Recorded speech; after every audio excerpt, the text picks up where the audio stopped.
How to fix the issue with Huntington Bank application.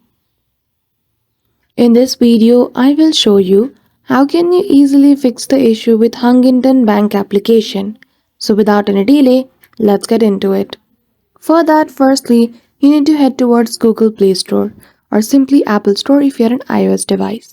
After that, search for Huntington Bank application, and if you see the option of update, do update the application. Then after, head towards the setting page of the application. So for that, tap and hold on the app icon and click on app info. After that, you will see the option of storage. Click on it and then click on clear cache. Once you have cleared the cache for the application, now it will run smoothly. As sometimes, collected cache can also affect the performance of application.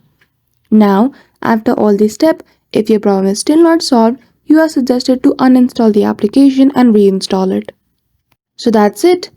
That is how easily you can fix the issue with Huntington Bank application. So I hope you found this video helpful. If you did, don't forget to give it a thumbs up and subscribe to our channel for such tutorial. Thank you for watching till the end.